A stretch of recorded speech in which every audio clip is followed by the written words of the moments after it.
welcome back to the Pulse Entertainment Bridal Show. I'm your host, DJ Danson David from Pulse Entertainment, and with me today is Hana.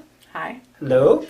And I DJ'd Hana's wedding at the Franklin Plaza in Troy back in October 2013. I asked her to come on the show today to tell you a little bit about what her experience was as a newly married bride, and so hopefully she can share some things with you that were awesome and some things maybe you can learn from. So let's get started. Hana, how was your wedding? It was wonderful. It was a very, very good day. Long, but good.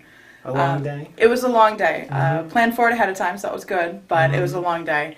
It was, Franklin Plaza did a great job in getting everything ready for us, so we didn't have to worry about anything the day of, and then all of our vendors, such as David, did a great job of me not having to say, where are you here, or what do I need to do for you? We took care of everything ahead of time.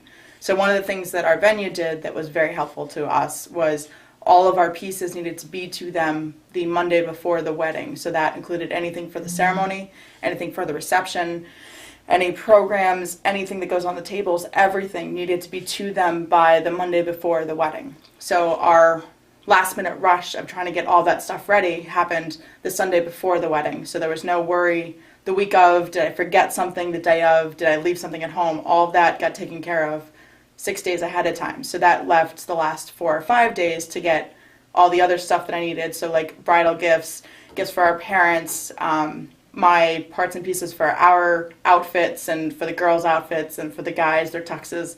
Those were the things that we dealt with the last 4 or 5 days. We didn't have to worry about anything else because it already got taken care of. And I know you pretty well because we've known each other for years, and you're very organized. And you started this how long before? 13 months. 13 months ahead, and you still had those details to take care of last week. Because you talk about them for 13 months, so all of a sudden it's trying to get everything together. Yeah. Some things we used, instead of favors, we did a donation in memory of my husband's grandfather. So we were trying to get the information on his grandfather, the picture and everything, so we were getting parts and pieces from family members together. So we had a lot of ideas, and it was the final deciding what we wanted, getting what we needed from either us or from other family members, and then putting it all together. It takes time, and it's not until there's 1 week, 2 weeks left that you start to say, okay, now is a good time to do all that. So. And you had mentioned that maybe if you had taken a few more days off ahead of the wedding, that would have been a little more comfortable for you also? Yeah, I took off, our wedding was on Friday, so I took off Wednesday and Thursday from work. And I wish I'd taken the whole week because while I got everything to the venue on Monday, the things that were personal things I wanted to do, I really didn't get done. I was rushing. I didn't get to finish on Thursday and things like that. My husband was off the whole week, which was great because he did a lot of running for me, but I think I would have been a little bit more relaxed if I'd had the extra 1 or 2 days. And did you go on your honeymoon right after? Kind of. We had the wedding on Friday. On Saturday we had a reception, just lunch or whatever for out-of-town guests, sort of a get to see them before they head out of town. And then we left on Sunday. It actually ended up being really nice because we drove up north. We just stayed within driving distance, and we went out to breakfast with my parents. His parents hadn't left town yet, his grandmother. It was just the immediate family went to breakfast before we left, and that actually ended up being really nice. So scheduling is a big part of making you feel comfortable and having a good time with your wedding. Definitely. It's a big project that happens really on one day for only 5 hours, the wedding itself, but there's all this before preparation that you're talking about, and then also the after preparation of making time to spend with your family, time to pack if you haven't done that, get to where you're going, get to the plane, just to rest, right? Because you're saying it's a long day. It is. And for us also, our honeymoon, we chose just a relaxing honeymoon where there was we weren't doing like Disney where you're, as I say, a working vacation. It was, we had no real plans. We went to a cabin overlooking Lake George. There was some stuff local that we were going to try and do during the days, but if we didn't do it, no big deal. It was just 4 days, just the two of us, just relax and recoup because you really do need that. So even if you don't go anywhere, just take a couple days to sort of recharge. Yeah, and unwind, and rest.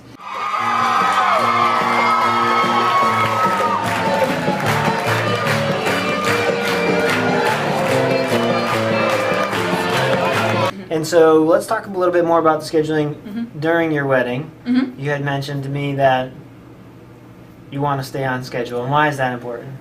Number one, it's important because it's unfair to your guests when you're running late. If you say the ceremony starts at 5 and all of your guests get there for 5 o'clock and you don't start till 6:30, it's unfair to them because they're sitting, waiting, they're hungry. On top of that, your vendors have lined it up their time frame, so you're paying your vendors for their time and it's scheduled. So if I'm late, it throws them off, which means I might not get the most out of my experience as well as it throws my guests off. So it's impolite to my guests. You might lose out from your wedding vendors, and it's just dinner won't be hot and ready when you want it to be because they planned for whatever time you said. So for us, our ceremony was at 5 o'clock. We did everything in the same venue. So it was 5 o'clock for the ceremony, upstairs for an hour and a half for cocktails, and then back downstairs at 7 for the reception. And we planned out with our DJ and our first dance as well as the venue what time dinner started, so that was all planned. From there, we did our pictures beforehand, so we backed it up. We also did part of the Jewish ceremony as a ketubah, so we did a ketubah ceremony that started at 4:30 or 4:15. From there, we backed up our wedding pictures to start at 2 o'clock, and our photographer showed up at 1 o'clock, and then from there, the girls backed up their hair and makeup, so that started around 8 o'clock in the morning.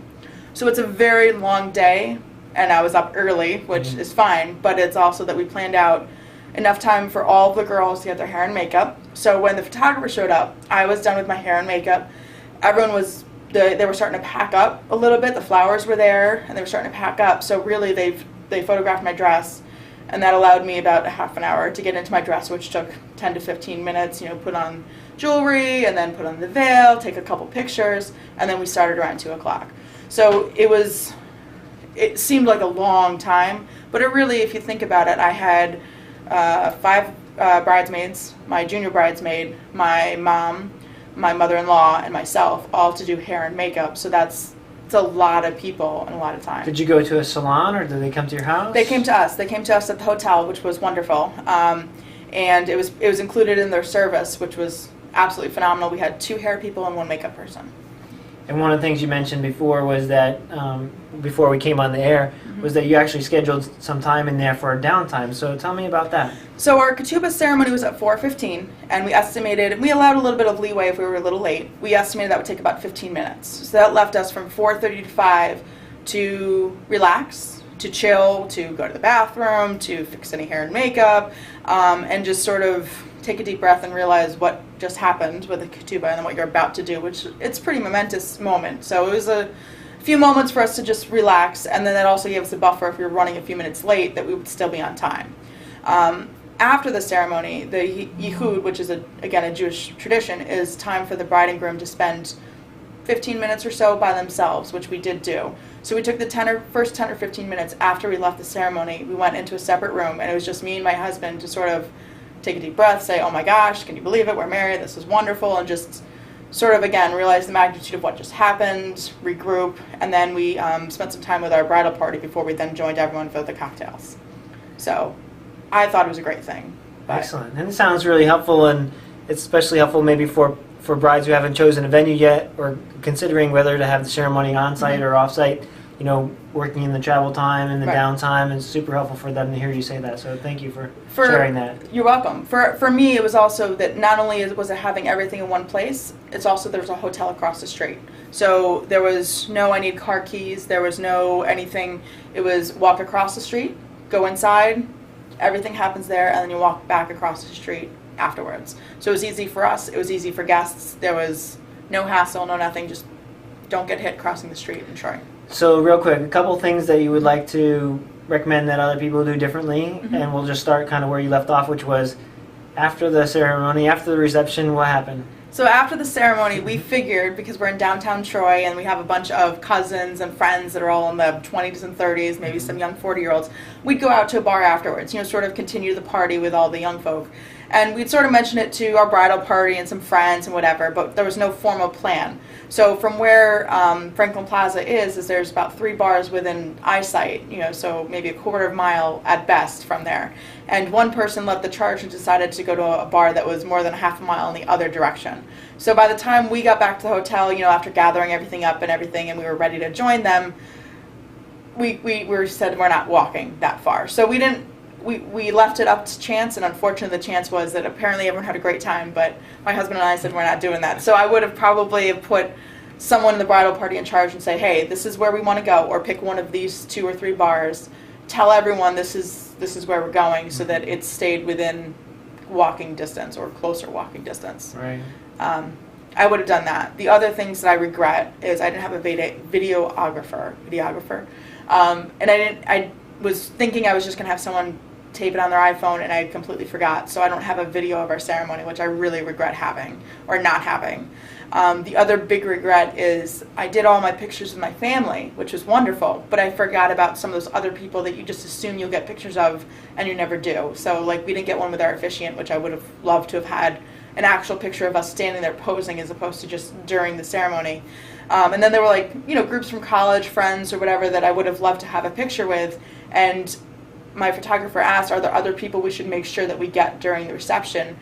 And I didn't think of anyone other than immediate family, so I didn't put those people on the list. And some of them I do have pictures, but they're on a phone versus with a professional photographer, and some of them I don't. So those are the things that you don't think about because you're doing the formal pictures, but the people that you want to make sure that if you have a group of college friends or friends that you do something with that are your whatevers, that you're like, I want to make sure I have a picture of me and my husband with those people, that write them on the list. Even if it's your maid of honor is carrying that list around as opposed to your photographer, just write it down and think about it ahead of time so you make sure you end up with that, because you will not remember that day.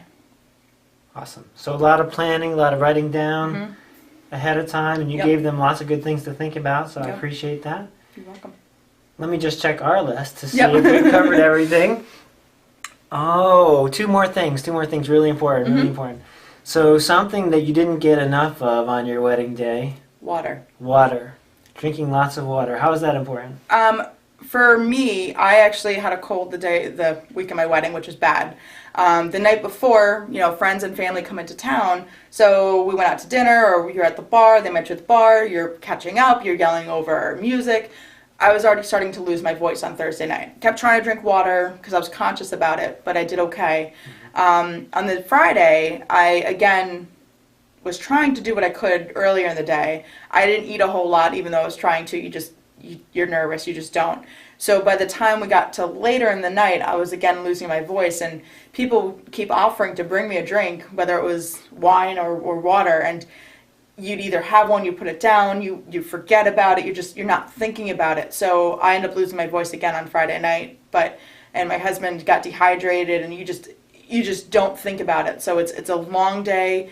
You're up, you're moving. So I would say have like your maid of honor say, hey, this is a bottle of water. You've only drank a third of it. Drink the whole thing.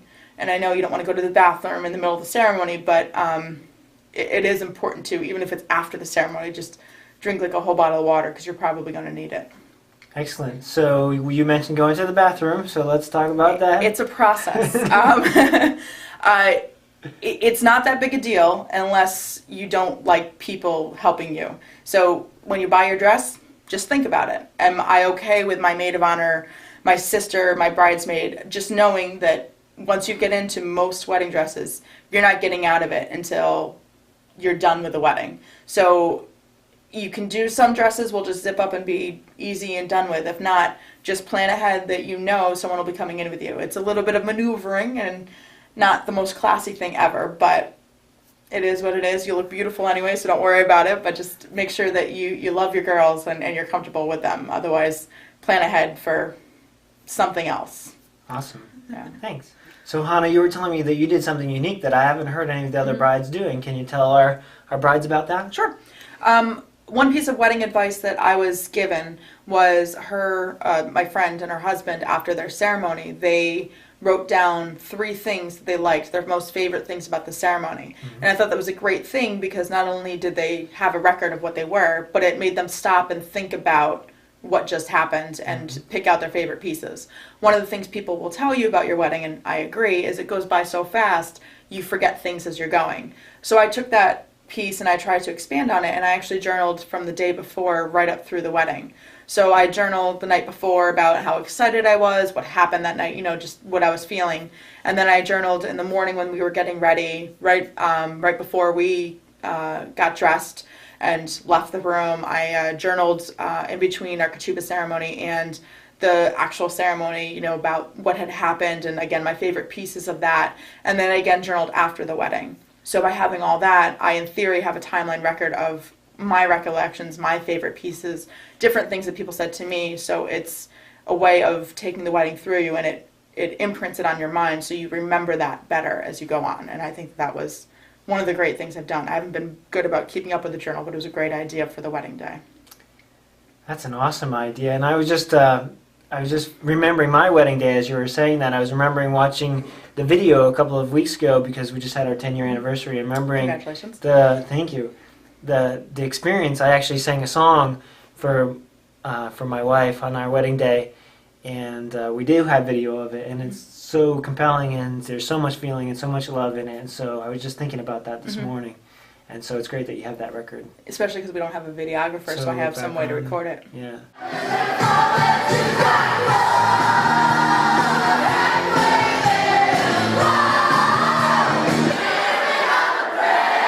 Thanks. You've been very helpful. You're welcome. Thank you. So thank you for visiting us on DJAlbanyPulse.com. I'm Dancing David, DJ Dancing David from Pulse Entertainment, and we'll see you in the next video. Have a great day. Bye.